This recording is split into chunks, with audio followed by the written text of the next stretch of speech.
Boa noite a todos. E aí, Gui, tudo bem? Só esperar o Vilmar entrar. Tá me escutando? Estão me escutando aí? Me escutam? Me ouvem?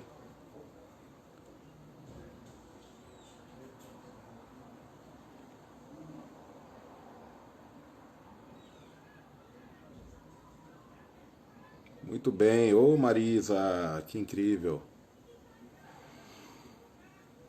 Fala, Gui. Deixa eu esperar o Vilmar entrar aí. Aí a gente já começa.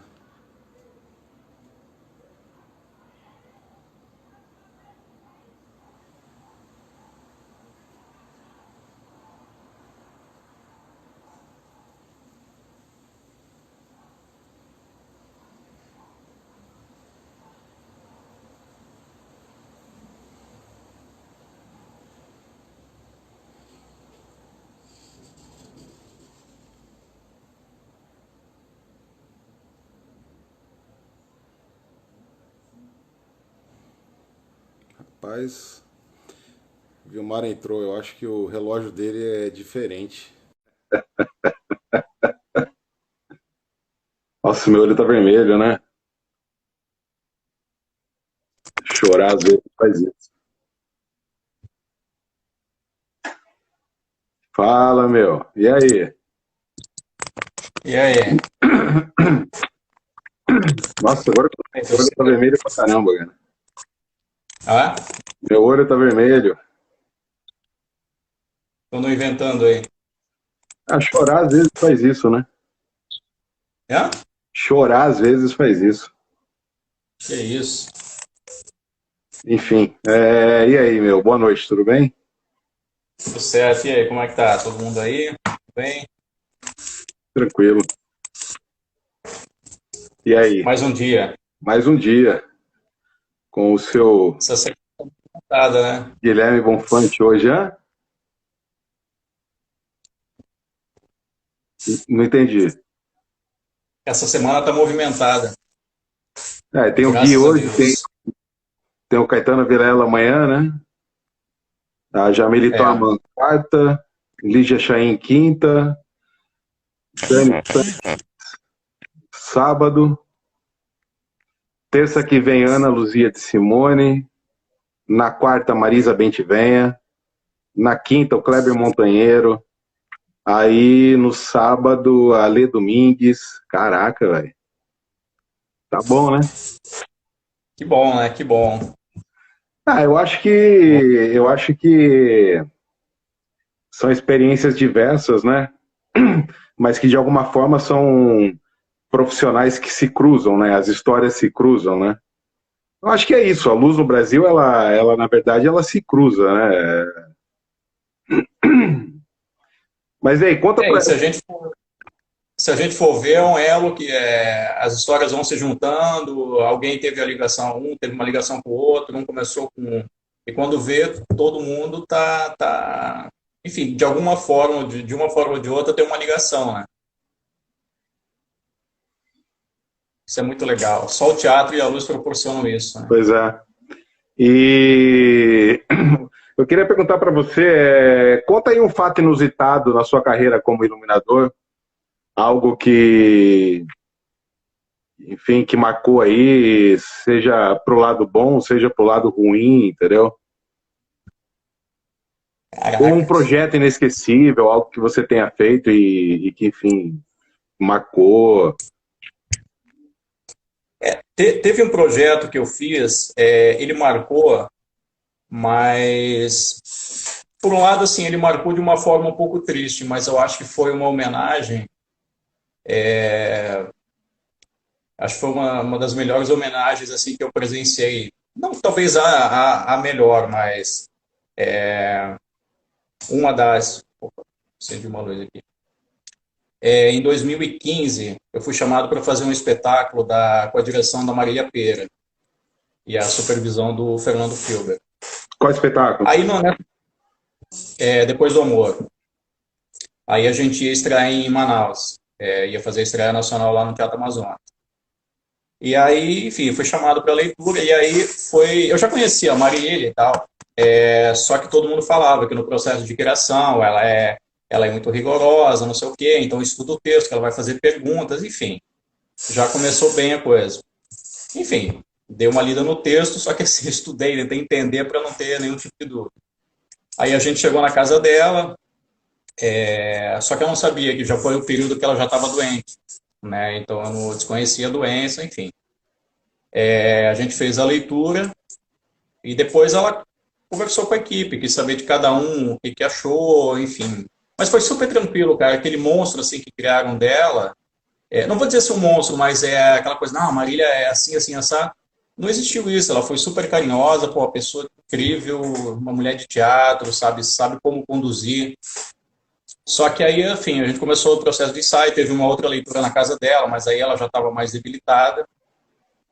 E o Fernando Filber que conduziu o restante dos ensaios. E aí a gente estreou, eu acho que foi em novembro ou dezembro, se eu não me engano. Foi o dia da estreia lá em Manaus, foi um sábado. A gente virou a noite montando, tudo certinho e tal.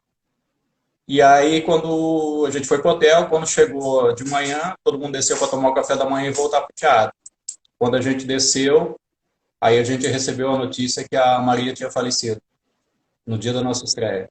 Caramba. Então fica aquela coisa, faz espetáculo, não faz. Só que aí o Filber reuniu todo mundo.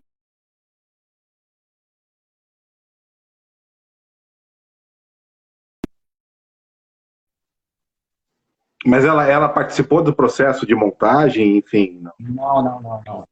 Ela só participou praticamente de 2 ou 3 leituras, eu acho, porque a saúde dela já estava bem, bem complicadinha. Tanto que ela estava gravando um CD na época, pela Biscoito Fino, aí teve que parar também.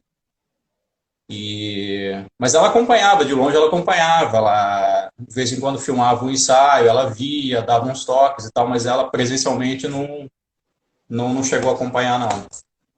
E aí a gente fez a estreia, foi casa lotada, Teatro Amazonas lotado, e foi assim, emocionante para todo mundo, porque Ah, a que gente legal. pôde prestar essa última homenagem para ela. Foi assim, a gente saiu assim, com aquela sensação de dever cumprido, sabe? Porque a gente sabe que se ela tivesse lá, com certeza ela teria aplaudido de pé também. Que é, E eu acho que essa foi uma das assim, que mais. Teve várias, assim, mas eu acho que essa, assim, essa como teve uma ligação forte, assim, eu acho que foi uma das situações que eu vivi assim que mais me marcou. entendi. E você, fala aí, qual foi a sua experiência, a que mais te marcou? Ah, sei lá, acho que tiveram várias, né? Teve uma que foi engraçada, na verdade, né? Eu criei a luz do musical, que era o musical Rita Lee, né? E aí, na turnê, de alguma forma, o operador em alguma cidade não pôde ir. Eu não me lembro agora se foi Botucatu, se foi Bauru, eu não me lembro onde foi.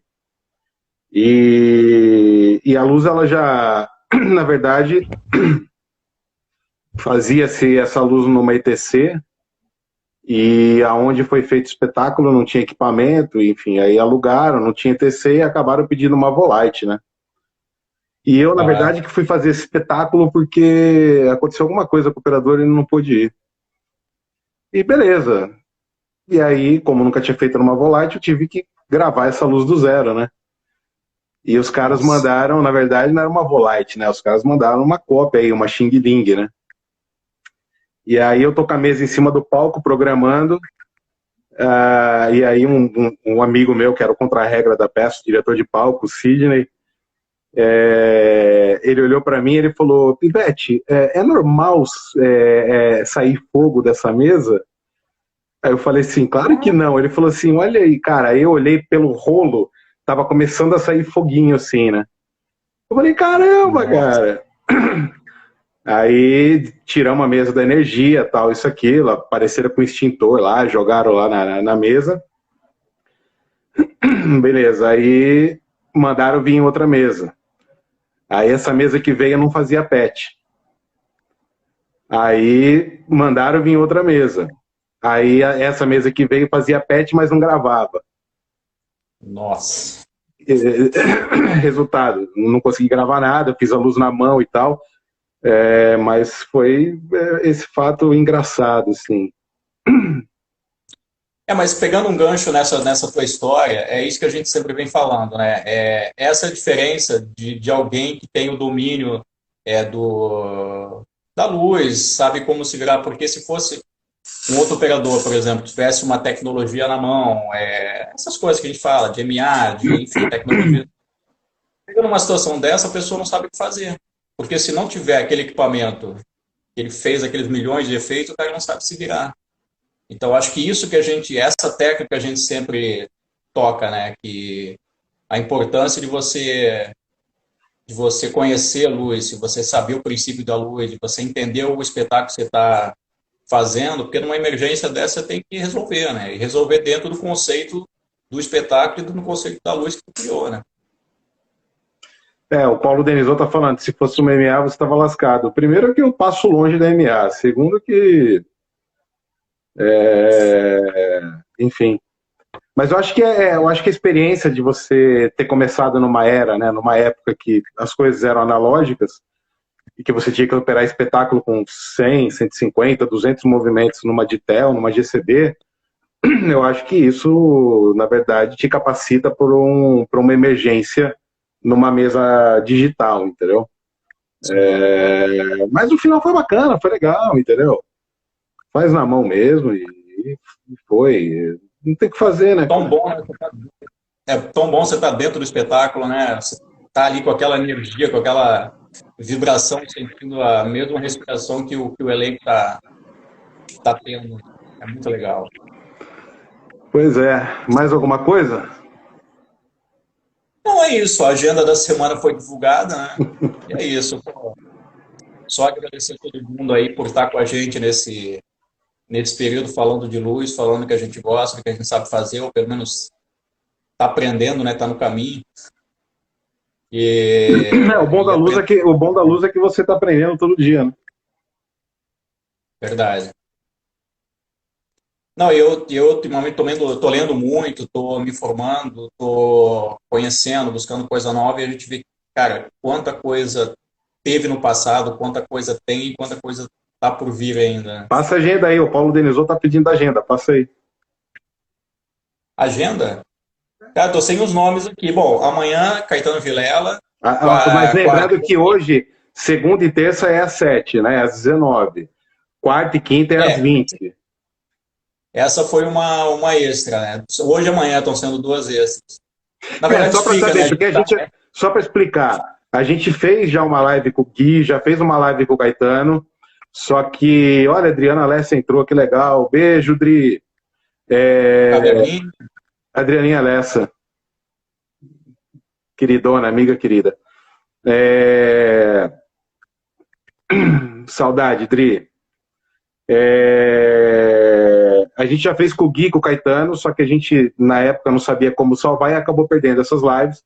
E agora a gente arrumou um jeito caseiro de fazer e tá gravando, por isso que a gente tá fazendo o repeteco com o Gui e com o Caetano. Mas, de qualquer maneira, são 2 gênios, são 2 mestres que a gente não cansa de ouvir e se quiserem fazer todo dia, vão fazer, porque tem história e tem conteúdo pra caramba, entendeu?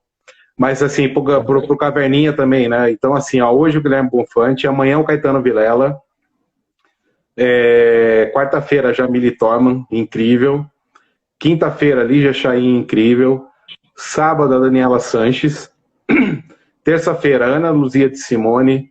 Quarta-feira da semana que vem Marisa Bentivenha. Quinta-feira Kleber Montanheiro e sábado Ale Domingues. Mas já tem confirmado o Césio Lima, já tem confirmado o Beto Bruel, confirmou hoje. O Jorginho de Carvalho já me respondeu o WhatsApp, conversamos, então ele está meio quietinho, mas ele vai fazer em algum momento, sem pressão. Fran Barros, Wagner Antônio, estou tentando a Cibele Forjás, enfim, é isso. Ou seja, temos assunto por ano todo. Luz a gente não vai montar mais, mas live a gente vai fazer. Não, não fala isso. Se Deus quiser, Se logo a eu, gente se eu está aí. ganhasse, cara, se eu ganhasse 1% do que eu ganho fazendo luz, se eu ganhasse 1% na live do que eu ganho fazendo luz, eu nem me importaria em voltar a fazer luz esse ano, cara. Ah, mas eu tô sentindo muita falta. É engraçado que quando a gente está na correria do dia a dia, a gente não vê a hora de dar uma folga, de dar sabe, ficar um tempinho em casa. Porra, agora a gente vê que não consegue ficar sem, né? Eu quero ver quem vai reclamar agora, que vai trabalhar de segunda a segunda, né? Porra! E Ah, aí, eu vamos vou colocar o amar. guia aí? Vamos lá. Chega de falar Mano, conversa beijão, fiada. viu? Ó o Tuto aí. Fala, Tuto! Caramba, olha o Tuto! Ah, moleque, Ó, o pô, Tuto, para Tuto. quem não sabe, cara, é para mim um dos melhores diretores técnicos e coordenadores técnicos que a gente tem no Brasil. O cara é de uma É uma lenda. atenção, o cara é de um cuidado com a equipe, o cara é um gentleman da coordenação. Eu e o Vilmar, a gente fez um musical incrível ano passado com ele pela Aventura Entretenimento. E assim, eu só tenho coisas boas para falar desse cara, velho. É, e não é puxar o saco do Não, Tuto, não, mas assim, não é ele conheço que ele há muitos contrata, não anos. é ele que contrata a gente, não teria nem por que puxar saco, né?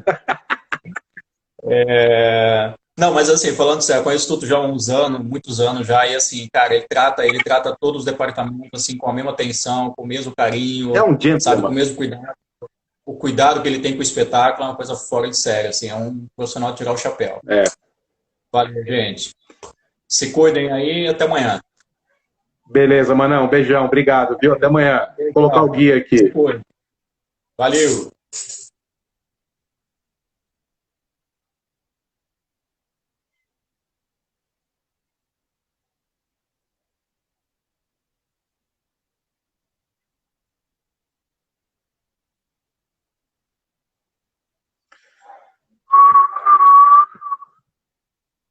Aê, mestre Aurélio. Ah, Aurélio?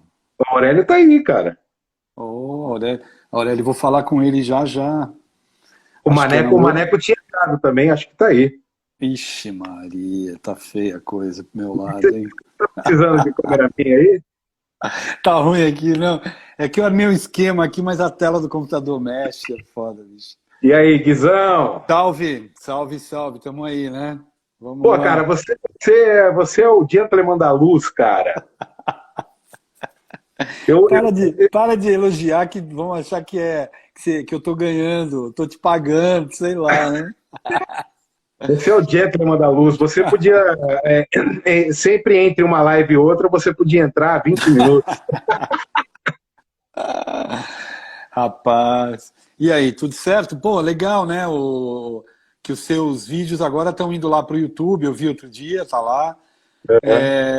Começou uma história, vai começar uma história nova do Wallace e do Marcelo Augusto. O Marcelo Augusto é de Brasília, o Wallace é de Fortaleza. Da ideia à luz, uma coisa assim. Eles começam com Tudela amanhã.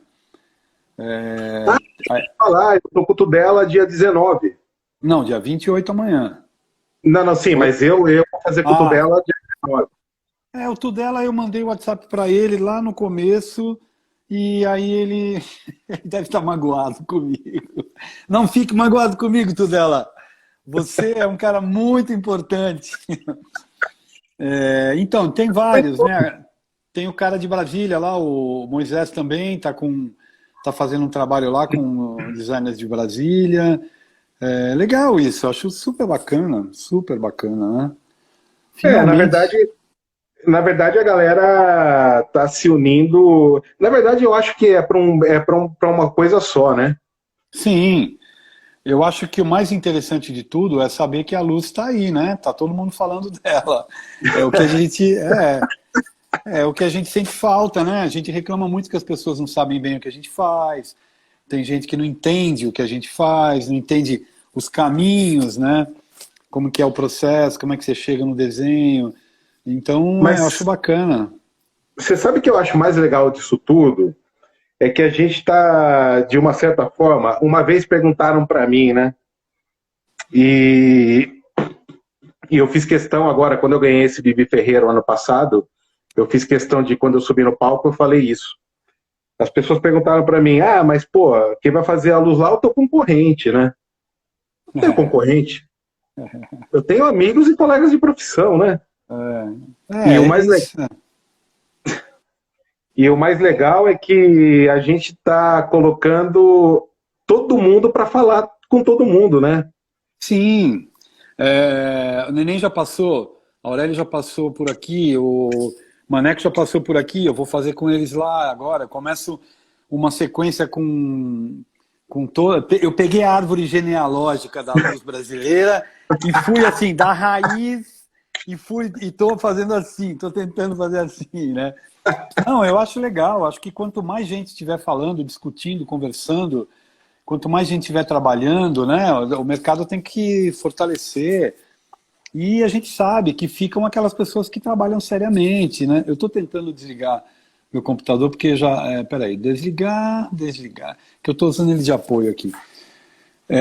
Não, quanto mais gente falar, quanto mais gente trabalhar... Eu tive uma história uma vez, um tempo atrás, com uma senhora que é um fenômeno da luz na arquitetura brasileira, né?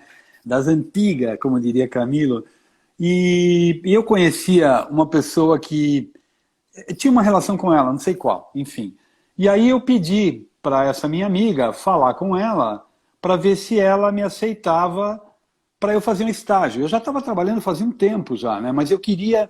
Acho que as bienais tinham começado, eu estava começando a fazer as bienais, e eu estava interessado na questão da arquitetura. E aí pedi para poder trabalhar com ela um pouco, aprender.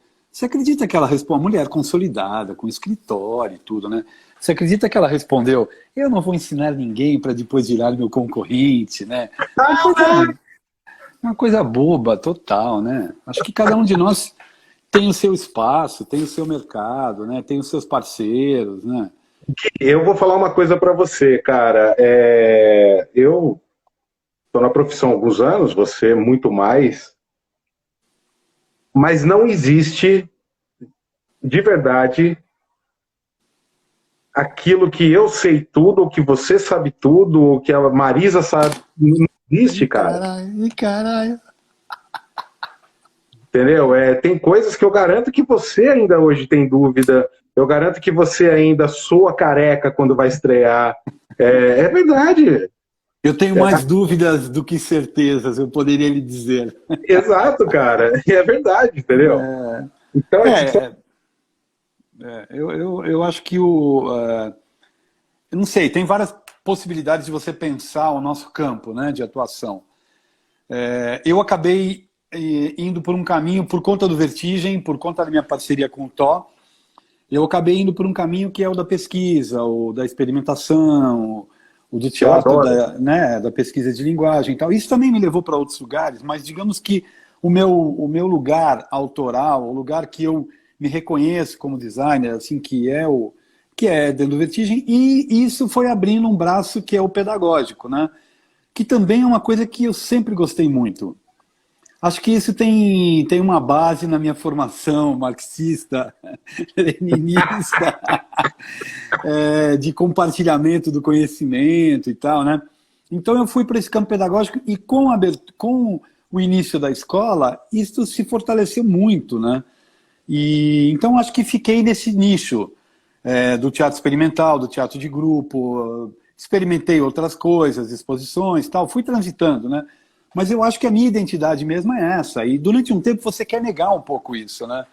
Porque você quer fazer de tudo, você quer transitar em todos os lugares. Então, você tem um momento em que você demora para entender que você acabou direcionando a tua vida para um determinado lugar, né? E aí é isso, né? Eu acho que é um mercado grande, assim, muito grande, né? Tem para todo mundo.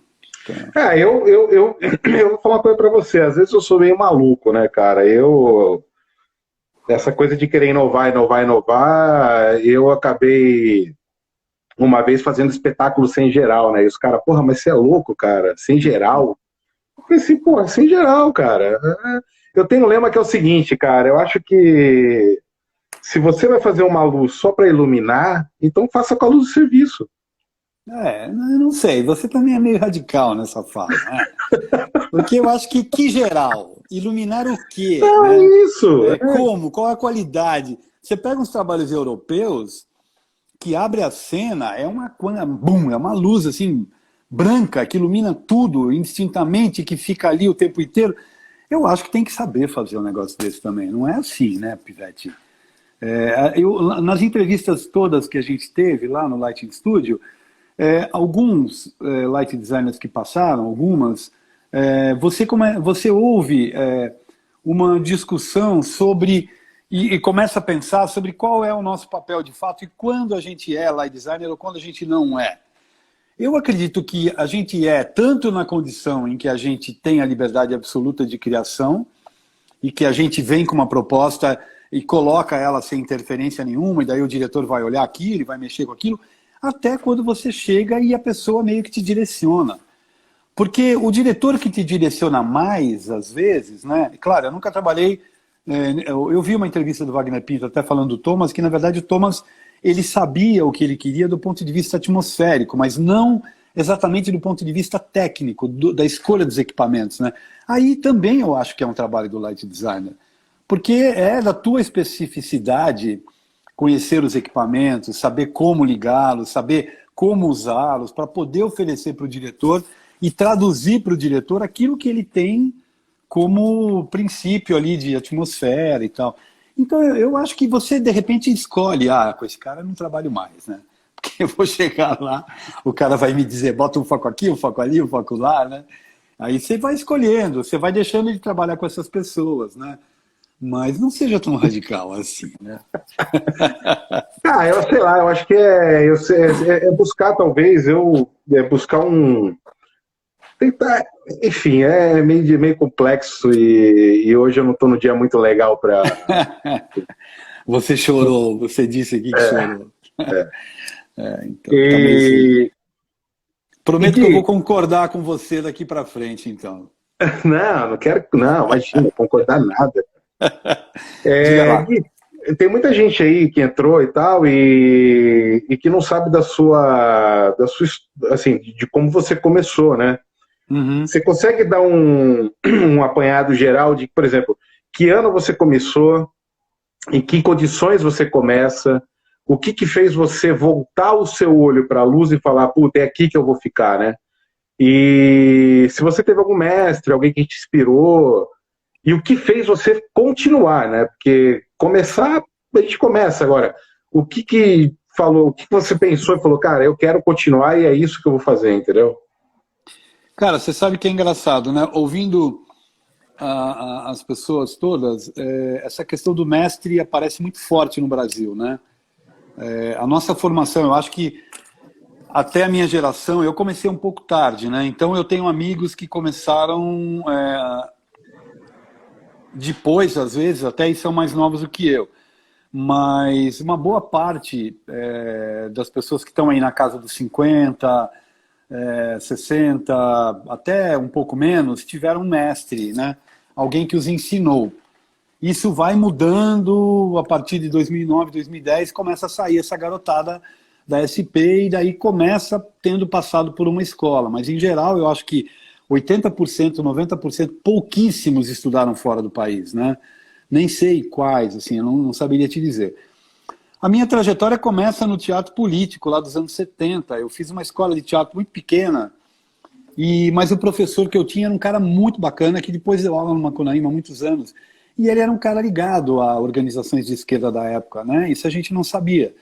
Aí a gente montou um grupo e foi trabalhar em Mauá, no ABC.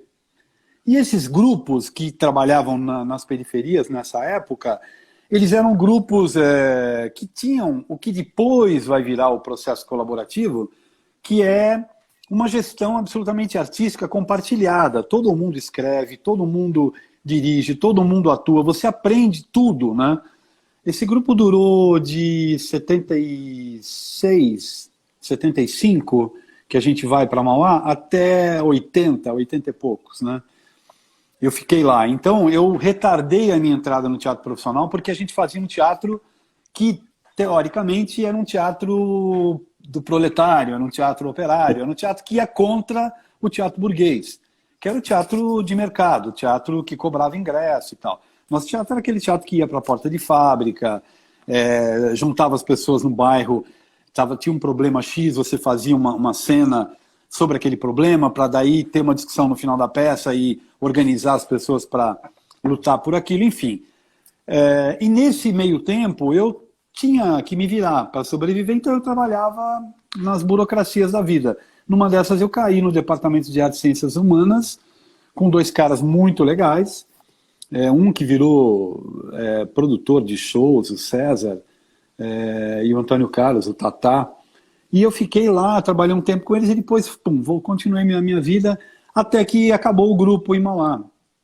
Eu vim para São Paulo e, procurando trabalho, fui cair na fila ali do Teatro Sérgio Cardoso para pegar um emprego, que na verdade eu estava procurando emprego na burocracia. Eu nem imaginava entrar para o teatro profissional, nem sabia como faria esse caminho, né? E o Tatá e o César estavam no escritório, iam ser os diretores do Sérgio Cardoso, me viram na fila e o Tatá foi lá me buscar. O que você está fazendo aí? Tá, não, vou tentar um emprego. Não, que emprego? Vem aqui, está faltando um funcionário. E me levou para dentro e me fez virar técnico de áudio. Chamou o Zito, que trabalhou no Gabisson, trabalha até hoje, um puta parceiraço, amigo, grande amigo. Chamou o Zito e falou, Zito, esse daqui é até o técnico de som que faltava. Eu não sabia nada, eu não sabia o que era som. Bom, aí eu fui, entrei, trabalhei, fiquei no Sérgio Cardoso, saí do Sérgio Cardoso logo depois, com um grande espetáculo. Eu operei Rasga Coração lá, que tinha Raul Cortez e tal, né? Que ano foi isso, Gui? Que ano que você entra, então, e vai pro Rio? O Sérgio Cardoso inaugura em 81. Tá. Né? Aí eu fiquei ali transitando nessa coisa ator técnico um tempo ainda, fiz uma peça profissional lá de um ator que escrevia, o Márcio Augusto, que era um carioca, o elenco veio todo do Rio, né? Boa parte. Enfim, eu fiquei nesse mix, ator técnico de áudio, saí do Sérgio Cardoso, porque o espetáculo saiu, fui embora com Aí Vem o Dilúvio, que era o musical, né? Um puta musical lá.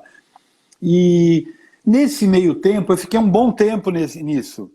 Eu acho que lá, aí eu fui morar no Rio de Janeiro, 83, se eu não me engano, até 85. Conheci Maneco lá, dividimos cabine, eu e Maneco lá. Até lembrei para ele outro dia que ele falou aqui do Galvez, o Imperador do Acre, né? Eu nessa época fazia áudio e eu estava lá no Teatro Dulcina, ele fazendo luz com o Ripper e tal. Aí a gente dividiu cabine também fazendo Emily Dickinson com a nossa querida Beatriz Segal e tal. A gente trabalhou juntos um tempo. Aí eu acabei vindo embora para São Paulo e Maneco seguiu a vida dele lá, e ele na luz já desde aquela época, né? Nessa minha volta, eu ainda fiquei um pouco nessa história de faz luz e faz som e ator. Até que eu não sei por quê. O Aurélio tá falando aqui, Emily. Emily Dickinson, a luz do Aurélio, Maneco que operava. E aí, nesse teatrinho no Cândido Mendes, ali, aconteceu um monte de coisa. O besterol começa um pouco, passa por ali, começa por ali e tal. Bom, Miguel Falabella, Guilherme Caran, essas pessoas todas estavam começando suas trajetórias ali, né? E eu vim para cá, para São Paulo, e não sei porquê, não sei da onde, o Roberto Lage inventou de me chamar para operar uma luz. Eu era um bom técnico, super engajado, né? Já tinha vencido aquele preconceito com o teatro profissional. Adorava trabalhar com teatro, operava de segunda a segunda. Era uma época muito boa. Tinha uns espetáculos... E Gui, era cachê ou era porcentagem de bilheteria? Não, o Emily, eu voltei do Rio com o Emily. Aproveitei a deixa que o Emily voltou e ficou em cartaz aqui no Culturinha. E eu fiquei em cartaz operando, era salário, né? Eu era contratado, carteira assinada e tal, né? Um produtor super bacana, João Batista, um cara muito legal.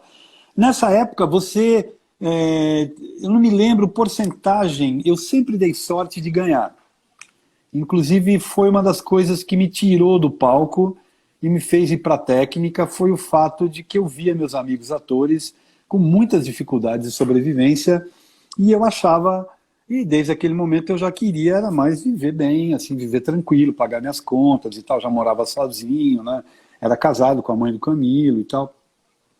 E aí eu fui de um espetáculo para o outro. Acontecia, você não parava de trabalhar. Era uma época que tinha... Se você era um bom técnico, você engatava uma coisa na outra. Fazia adulto, fazia infantil. Mesmo porque também não eram tantos técnicos assim, né? Talvez tenha essa. Eu confesso que eu não. Eu me lembro que era uma época boa. Eu conseguia pagar meu aluguel operando um espetáculo de segunda, de quinta a domingo, de quarta a domingo, né? Uhum. O Aí Vem o Dilúvio, para você ter uma ideia, ele era de terça a domingo, 2 sessões no sábado, 2 no domingo, Sérgio Cardoso abarrotado.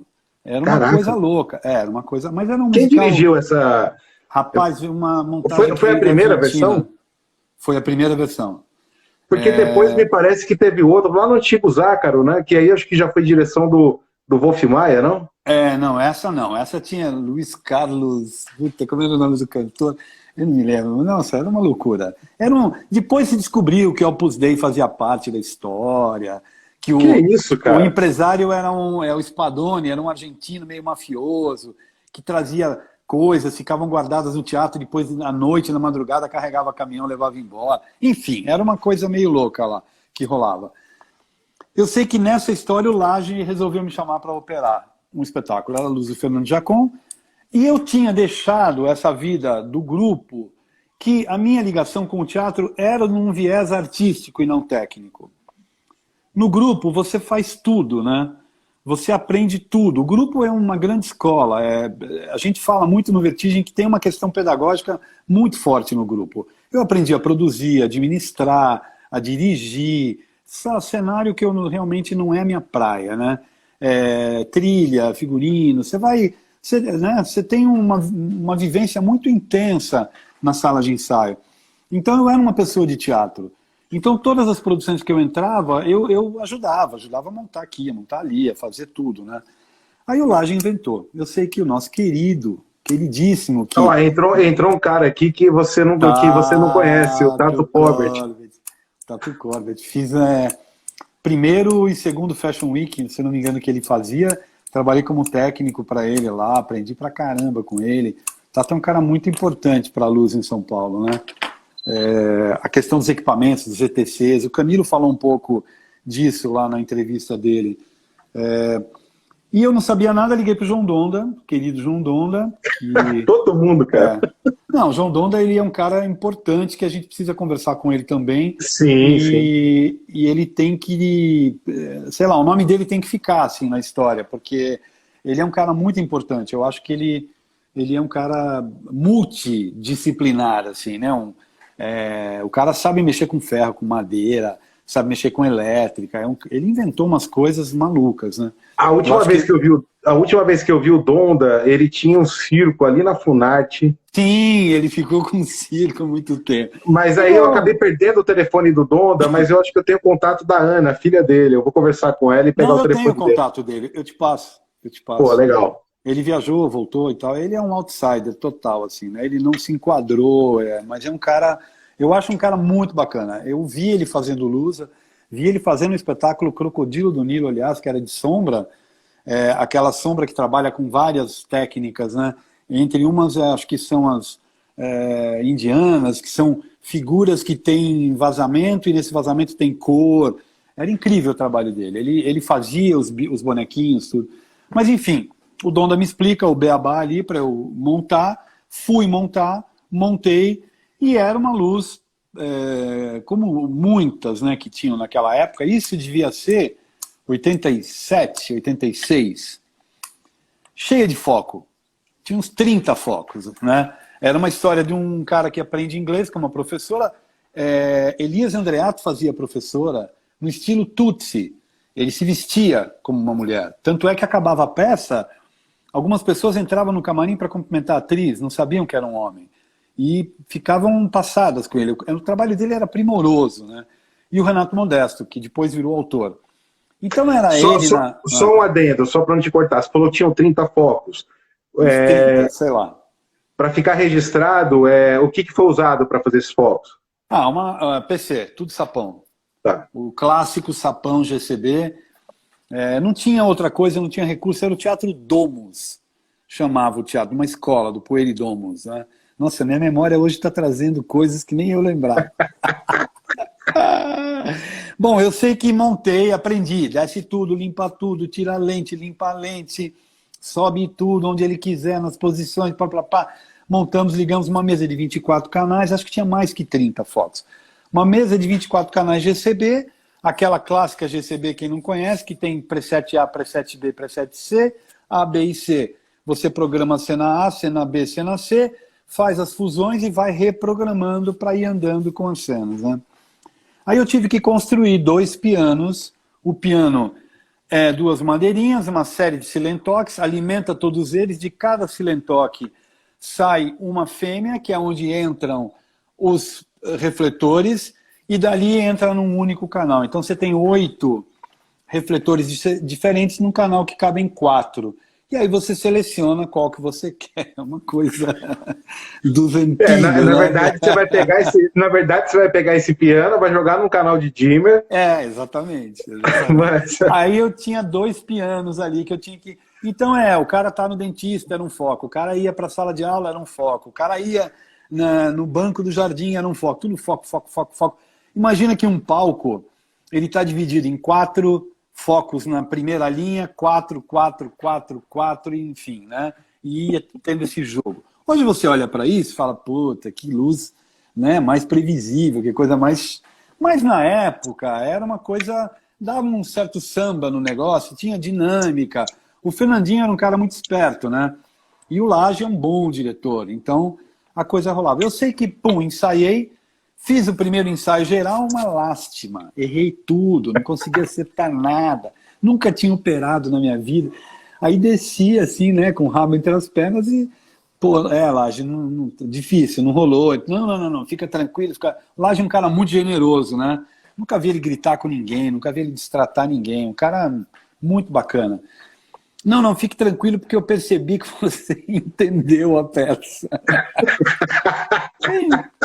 Bom, eu sei que eu aprendi a fazer a peça, operei muito bem o espetáculo, e aí, eu acho que foi aí que me abriu o canal da luz, totalmente.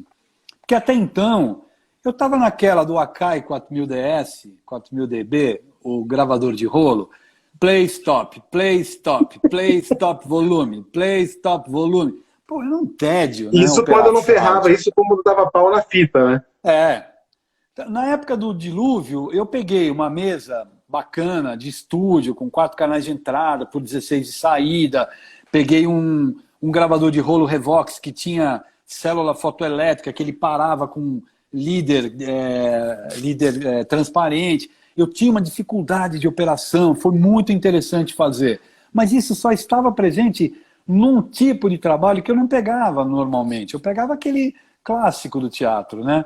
Que era um gravador de rolo, no máximo um botão de volume. Então eu ficava brincando de não fazer barulho com o plec-plec do Akai, que era uma... Mas a hora que eu vi a luz e a complexidade, e o fato de que cada foco, na intensidade diferente, a dinâmica da peça, eu percebi que aquilo estava um pouco na minha mão ali, né?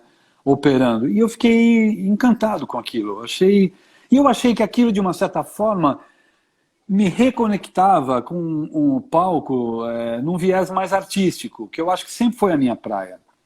Né? Minha praia sempre foi essa questão artística. Né? Eu, por incompetência, não continuei como ator, não fui escritor, nem virei diretor, mas achei na luz um lugar que me interessa muito. E aí eu comecei uma carreira como técnico. E fiquei operando muito tempo. Muito tempo. Aí conheci Cibele. Muito tempo é engraçado, né? Porque esse muito tempo vai até os anos 90. 90, talvez... que foi quando eu conheci o Tó, o Antônio Araújo. Então eu trabalhei com Cibele Forjaz. Eu fiz 2 ou 3 trabalhos com ela, ou 4. Fiquei assistente dela. Aí me abriu a cabeça, porque ela usava muito vapor de sódio, vapor metálico na época. Então eu já fiquei ligado naquilo. Falei, nossa, então a luz não precisa ser só refletor. Aquilo já me deixou maluco, né? E ela tinha um rigor. A gente ia para as montagens com fita métrica. Desce vara, fita métrica. Porque é o seguinte, ela fazia gerais a pino, em que os fachos, eles tinham que se cruzar absolutamente todos na mesma altura. Porque quando batia fumaça, você tinha que olhar a cena e não podia ver um facho fora. Imagina, com PC, Eu já montei luz para ela, já afinei luz para ela. Não, era difícil, muito difícil. Tinha um rigor técnico na montagem da Cibele que era muito louco. E eu era um técnico, eu já estava entendendo dos equipamentos, do Elipse, do PC, do que tinha, né? A O Marisa Elipse... está perguntando aqui, o espaço off foi quando? Então, o Espaço Off, nesse meio tempo de técnico, eu não sei por que nem como, eu fui cair no Espaço Off do Celso Cury, na rua Romilda Margarida Gabriel. Cara, e era uma casa impressionante de bacana ali. Era uma casa minúscula, tinha um bar minúsculo e um palco minúsculo, de 4x3, com 24 PCs de 500, daquele sextavado, que mais vaza a luz do que manda a luz para frente. Uma mesinha daquela clássica rabo quente, que hoje em dia dá um nome mais classudo para ela, né? Outro dia eu vi alguém falando um nome mais bonitinho, mas é rabo quente, né? Que você tem o PABX atrás na própria mesa, cada canal você tem um disjuntor, um fusível e 5 silentórios. E você tem 5 faders. Então você faz ali a tua luz. E ali passou toda a geração de amigos, que viraram amigos e viraram parceiros. Músicos, atores, performers, dançarinos, enfim. A casa tinha 3 horários, era 9, 10h30, 11 e 1 da manhã. Você tinha teatro, dança, show, enfim. E assim, 80 pessoas cabiam na plateia e eu era o técnico. O Aurélio está falando que passou por lá. Você, agora vendo o Aurélio, eu lembrei de uma coisa. Logo lá no começo que eu fui trabalhar com o Aurélio, eu fiz uma montagem com ele, cara, em algum lugar que eu não me lembro agora, e era uma peça talvez do Nelson Rodrigues. E eu acho que essa peça era toda vermelha tal, e era essa mesa que tinha... Rabo eu tô tentando lembrar o nome, Rabo Quente, mas tem um nome novo agora. Tem um nome novo que eu esqueci também como é que é, não me lembro. Mas acho que essa reconexão com o palco, no ponto de vista artístico, e a passagem pelo off, porque daí eu tinha que criar, né? Lá passou Mulheres Negras, por exemplo, que era André Bujan e Maurício Pereira. Aí depois eles se separam, eu fico com o André, Marisa Bentivenha vai fazer o Maurício Pereira. A minha trajetória em música, em show, começa com as mulheres. E aquele, né, eu novo, fazendo luz, começando a fazer luz. Ali eu aprendi um pouco o que era criar, mas muito pouco. Intuição Que pura. ano nós estamos falando? 87 foi quando eu entrei no off. Eu tive 2 passagens pelo off, uma em 87, aí eu vou para a Itália com o Cacá Carvalho, que eu ainda estava no Mix Ator, eu fazia Meu Tio Iauareté, a gente foi parar na Itália, e aí lá eu decidi, não, eu não quero mais ser ator, eu quero fazer luz, né? É isso que eu vou fazer na minha vida. E voltei para o Brasil depois de um mês rodando lá. E voltei e fui trabalhar no off. Não me lembro quem que me levou para lá. Então ali no off eu descobri a possibilidade de criar. Porque todo mundo chegava, não sabia o que ia fazer. Muito poucos sabiam o que fazer. E eu, assim, louco, né? Eu tinha uma escadinha dessas de domésticas, assim, que eu usava para afinar. Então de um espetáculo para o outro eu mudava tudo. Eu trocava todas as gelatinas, eu trocava toda a afinação. Era uma coisa que depois ficou em mim. Quando eu encontro técnicos, eu encontrava técnicos que são fixos numa casa, né? Claro, ali era muito fácil, muito simples, ok. Mas eu tinha um prazer de que cada trabalho tivesse uma cara diferente. Então, um pouco eu comecei a entender isso daí, né? Passou por ali Isabel Sete, fazendo o Suicidado da Sociedade. Acho que foi o primeiro trabalho em que eu olhei para o texto, discuti com ela... ensaio, e eu falei, não, eu tenho que entender que imagem que tem, que atmosfera, ou ela me deu, não me lembro, O Comedor de Batatas do Van Gogh. E eu fiquei, assim, muito tempo olhando para aquele quadro. Aí fui pegar o chocolate, fui pegar o magenta, magenta não, acho que fui pegar o lavanda, fui pegar cor, fui experimentar, e fui tentar chegar naquela coloração que tinha, que é um tom meio esverdeado, que também tem um pouco de ocre no quadro, né? Acho que foi a primeira vez em que eu parei para pensar e elaborar alguma coisa, mas foi ali ainda, né? 87, aí fui trabalhar com meus irmãos, ser escravo deles por 2 ocasiões. Lá eu aprendi muita coisa. Aprendi como se varre uma empresa, aprendi como se limpa um banheiro, aprendi como se carrega um caminhão.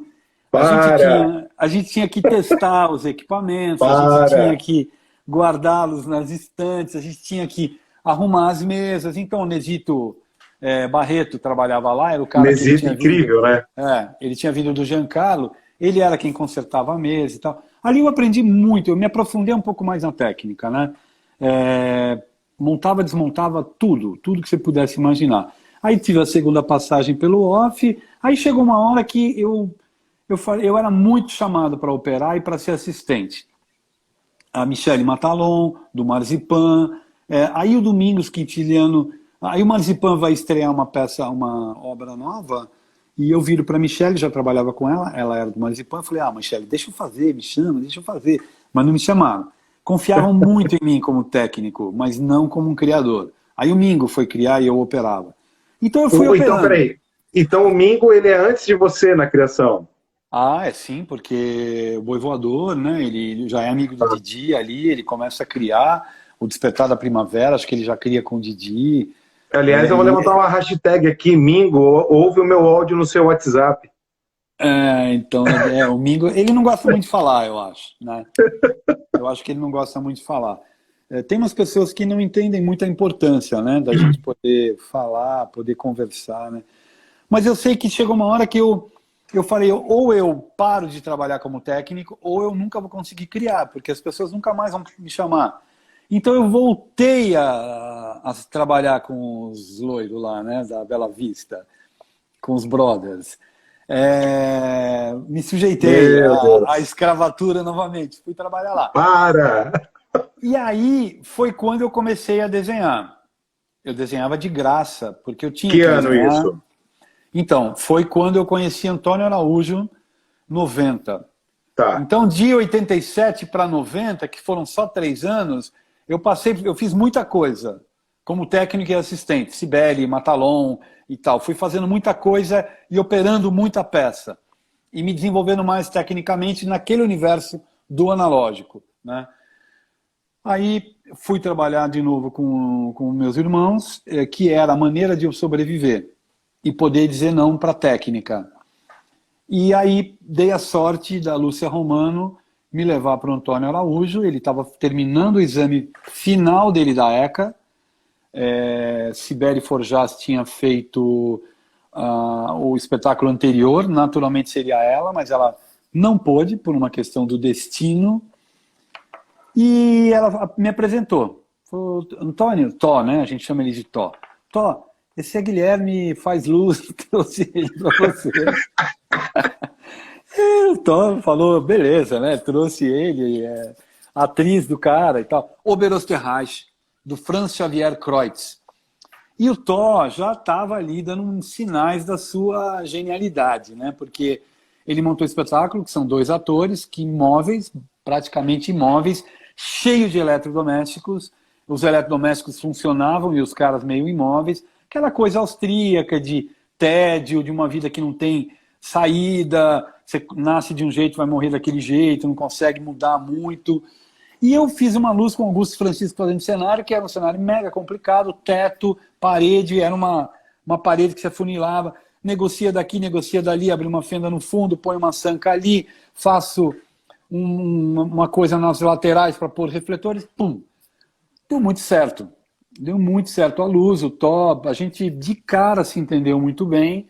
Minha primeira criação, eu acho que a primeira criação que eu considero, porque no off era muito aquela coisa, você é o técnico da casa, e daí você tem que fazer porque ninguém vai fazer, né?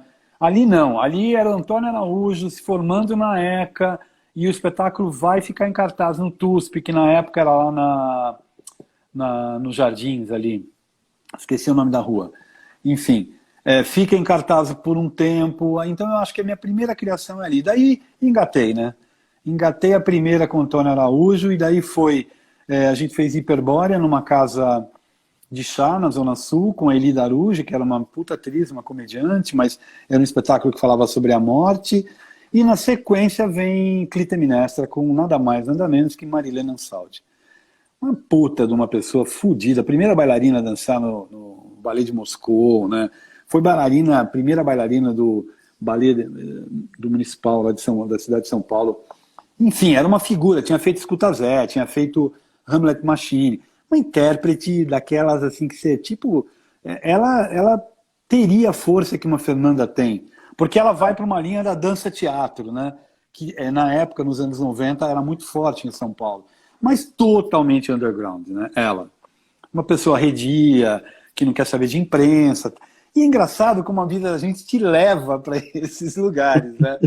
Eu acho que esse começo, ele define muito o que eu vou virar depois, né? E daí o Clitemnestra já foi...